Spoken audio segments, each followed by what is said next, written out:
अन्याय होता है या कोई झगड़ा सुलझ नहीं पाता तो लोग यही कहते हैं कि I will see you in court. मैं अदालत जाऊंगा और अपने हक के लिए लड़ूंगा।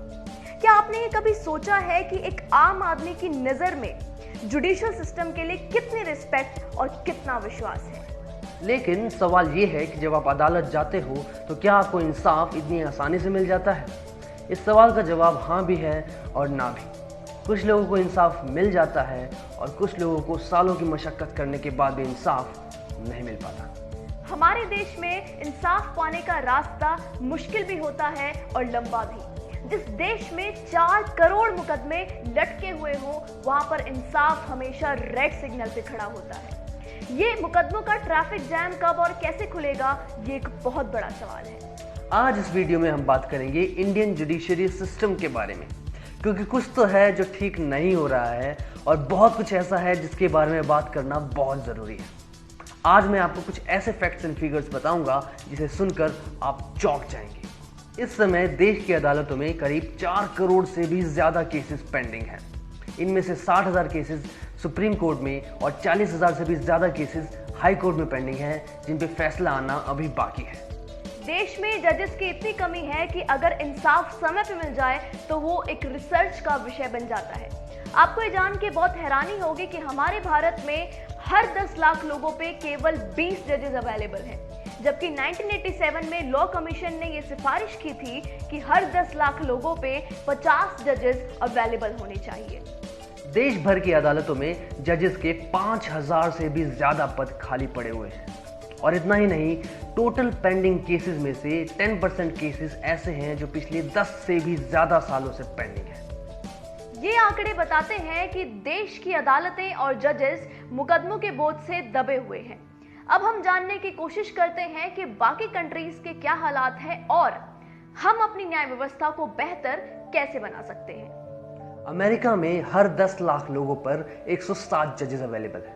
कनाडा में हर 10 लाख लोगों पर 75 जजेस अवेलेबल है और ऑस्ट्रेलिया में हर 10 लाख लोगों पर 42 जजेस अवेलेबल है।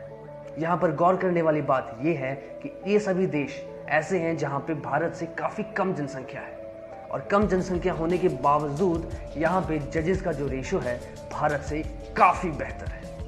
यहाँ चाइना का एग्जाम्पल आपको काफी ज्यादा हैरान कर देगा।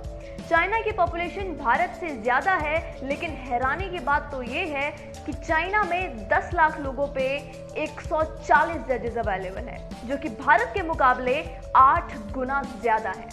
आप में से बहुत लोग ऐसे होते होंगे जिन्होंने कोर्ट कचहरी के चक्कर जरूर काटे होंगे, लेकिन अगर आपका वास्ता अब तक कोर्ट कचहरी से नहीं पड़ा है तो आपको जुडिशरी के कड़वे अनुभव अपने आसपास के कुछ लोगों से जरूर सुनने को मिले होंगे।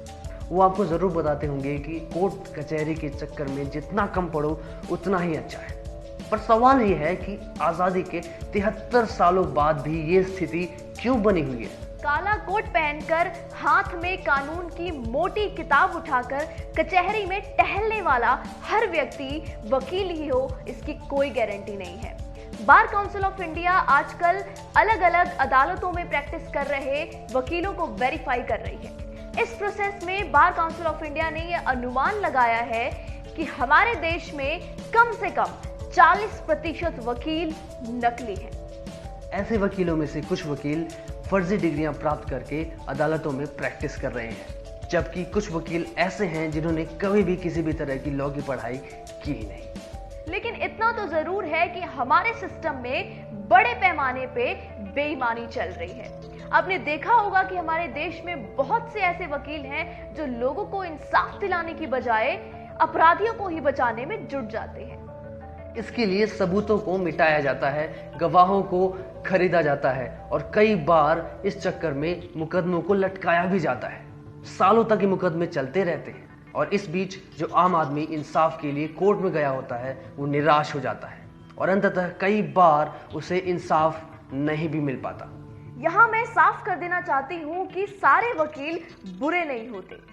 इन जैसे वकीलों के बीच में कुछ अच्छे लोग भी मौजूद हैं जो सालों से जिम्मेदारी से अपना काम करते आ रहे हैं। लेकिन उम्मीदों का गट्ठर उठाए जब एक आम आदमी अदालत की चौखट पर पहुंचता है तब उसे ये समझ में आ जाता है कि उसे इंसाफ अपनी जीत और अदालत के फैसले तक एक बहुत लंबी लड़ाई लड़नी है और एक बहुत लंबा रास्ता अभी तय करना है। इस सफर के दौरान वकील महंगे हो जाते हैं, जज बदल जाते हैं, फाइलें मोटी हो जाती हैं, अदालत की दीवारें पुरानी हो जाती है, लेकिन अदालत से आस लगाने वाले का आंगन सूखा ही रह जाता है। कई बार तो गुहार लगाने वाला ही फैसला आने से पहले इस दुनिया से चला जाता है, लेकिन कोर्ट्स अपना काम करते रहते हैं। कोर्ट कचहरी के चक्कर तो कोई लगाना नहीं चाहता, लेकिन हर जरा सी बात पर हम धमकी एक दूसरे को कोर्ट में देख लेने की ही देते हैं। सवाल ये है कि भारत के जुडिशियल सिस्टम को मुकदमों के इस बढ़ते बोझ से मुक्ति आखिर कैसे मिलेगी? 2014 में लॉ कमीशन ने इस सिलसिले में कुछ सिफारिशें की थी।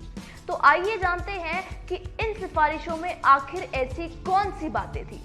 लॉ कमीशन के अनुसार किसी भी मुकदमे को निपटाने के लिए एक डेडलाइन तय हो जानी चाहिए। इसका सबसे बड़ा उदाहरण है अमेरिका। अमेरिका में स्पीडी ट्रायल एक्ट के लागू होने के बाद से हर ट्रायल को खत्म करने के लिए एक लिमिटेड टाइम फ्रेम दिया जाता है। वैसा ही कुछ इंडिया में भी करके देखा जा सकता है। लॉ कमीशन ने यह भी कहा था कि जजेस की संख्या बढ़ाने के लिए उनकी नियुक्ति तुरंत होनी चाहिए, जिससे हर 10 लाख लोगों पे कम से कम 50 जजेस अवेलेबल हों। लोअर कोर्ट्स में जजेस के रिटायरमेंट की एज को 60 से बढ़ाकर 62 कर देनी चाहिए और साथ ही साथ लोअर कोर्ट्स की संख्या में वृद्धि होनी चाहिए। ट्रैफिक और पुलिस चालान केसेस के लिए सुबह और शाम स्पेशल कोर्ट्स ऑर्गेनाइज होने चाहिए, क्योंकि इंडिया में जितने भी पेंडिंग केसेस हैं उसमें से 37% से भी ज्यादा केसेस ट्रैफिक और पुलिस चालान केसेस ही हैं। लॉ कमीशन के मुताबिक ट्रैफिक और चालान केसेस के लिए लॉ ग्रेजुएट्स की भी नियुक्ति की जा सकती है। समय समय पर लॉ कमीशन अपनी सिफारिशें सरकारों को भेजती रहती है, लेकिन उन सिफारिशों पे कभी अमल नहीं होता। आज इस मुद्दे को उठाने का हमारा एक ही मकसद था, ताकि हम हमेशा की तरह आपको फैक्ट सपोर्टेड अवेयरनेस फैलाएं, क्योंकि हमें अवेयरनेस फैलाने से फर्क पड़ता है।